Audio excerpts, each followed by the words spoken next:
अस्सलाम वालेकुम dear students, आप देख रहे हैं सैयद अली एकेडमी। और आज की इस वीडियो के अंदर हम कार्डियोवैस्कुलर डिसऑर्डर्स का जिक्र करने वाले हैं कि किस तरह से उनको ट्रीट किया जाता है, यानी कि किस तरह से उनको क्योर यानी कि ठीक किया जाता है।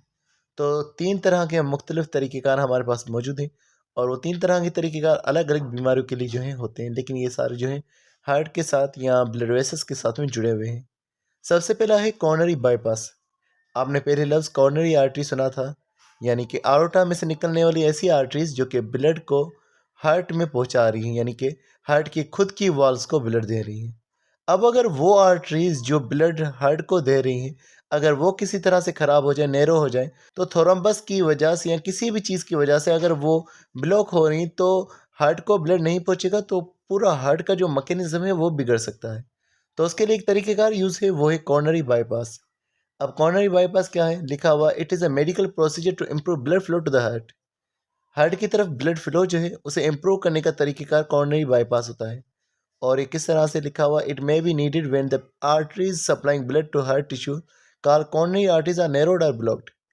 ये तरीक़ेकार तब अपनाया जाएगा जब कॉर्नरी आर्टरीज वो ब्लॉक हो चुकी होंगी या बिल्कुल नैरो हो चुकी होंगी, तंग हो चुकी होंगी। अगर तंग हो गई तो ब्लड बहुत ही कम पहुंचेगा हार्ट की तरफ, और अगर ब्लॉक हो चुकी है तो फिर तो बिल्कुल ही हार्ट की तरफ ब्लड नहीं पहुंचेगा।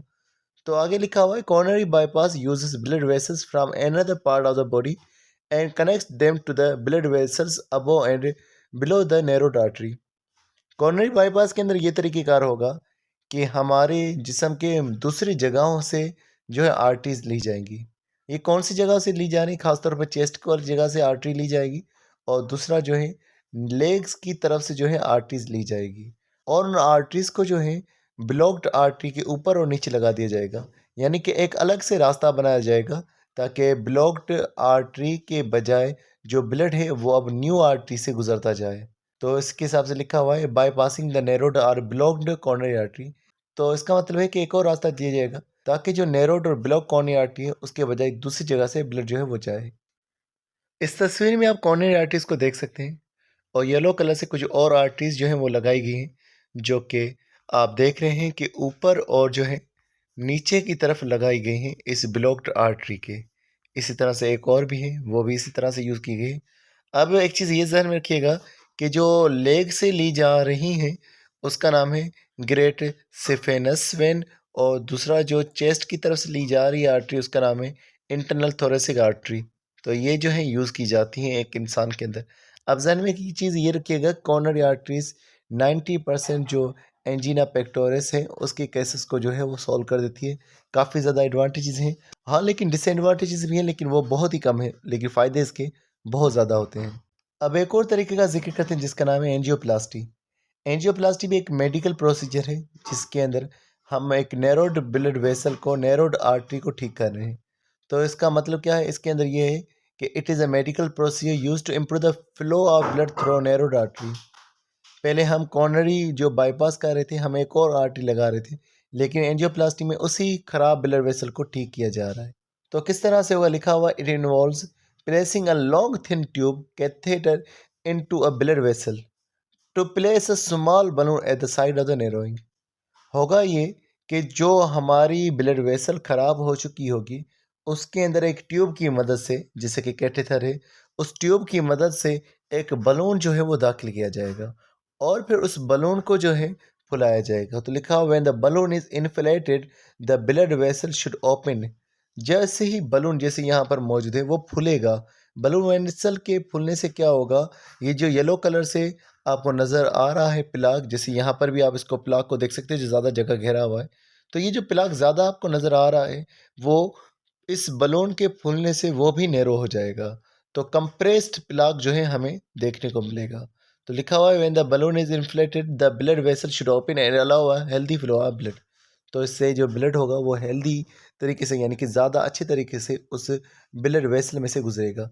अब आपने पहले वाली देखी, ज़्यादा प्लाक वो जमा हुआ पड़ा है, और अब यहाँ देखें वाइडन आर्टरी हो गई, यानी कि उसमें से ज़्यादा ब्लड अब वो आ जा सकता है। तो ये तरीक़ेकार होता है जिसको हम लोग एंजियोप्लास्टी कह रहे हैं। उसके बाद हमारे पास है दूसरा ओपन हार्ट सर्जरी। अब ओपन हार्ट सर्जरी में दरअसल दिल को नहीं खोला जाता है बल्कि चेस्ट को खोला जाता है, और चेस्ट को खोल करके फिर हार्ट को वो ठीक किया जाता है। तो लिखा हुआ it is a surgical process in which the breast bone being crack open providing direct access to the heart. तो इससे क्या होगा कि जो हमारी ब्रीस्ट बोन है यानी कि जो स्टेन हमें हमारी हड्डी जो है सामने वाली चेस्ट की उसे जो है ओपन किया जाएगा ताकि हार्ट की तरफ डायरेक्ट एक्सेस हो।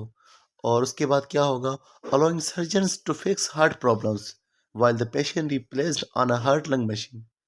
तो अगर हार्ट की कोई प्रॉब्लम्स है वो ठीक किए जाएंगे और इस दौरानिए के अंदर इंसान को एक मशीन में लगाया जाएगा जो कि हार्ट लंग मशीन कहलवाती है। हार्ट लंग मशीन का प्रोसीजर किस तरह से होगा कि हार्ट लंग मशीन में ब्लड आएगा, वहाँ से ऑक्सीजन दाखिल होगी, कार्बन डाइऑक्साइड वहाँ से लीव करेगी और फिर इस हार्ट लंग मशीन से जो पूरा जो ब्लड होगा वो बॉडी में वापस पहुँचाया जाएगा। आगे लिखा हुआ है open heart surgeries probably the most widely known and feared of all operations. अगर देखा जाए कि तमाम ऑपरेशंस में से जो मुश्किल तरीन ऑपरेशन है ये ओपन हार्ट सर्जरी होता है। But in the right hands open heart surgery can be remarkably safe and effective.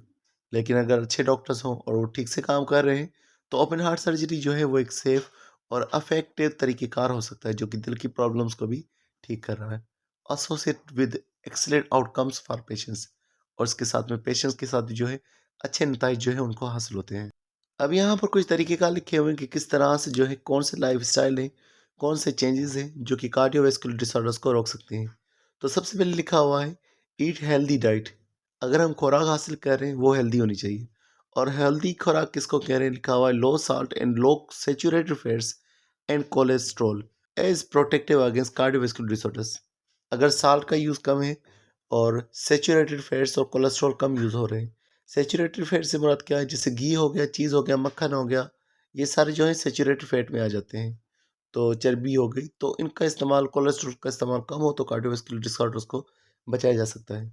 उसके अलावा stay at a healthy weight. इंसान का वज़न जो है ज़्यादा ना हो और जो है मोटापा ज़्यादा ना हो तो भी बचाया जा सकता है। लिखा हुआ है hypertension occurs more often in persons who are obese. जो लोग मोटे हैं उनमें हाइपरटेंशन ज़्यादा होती है।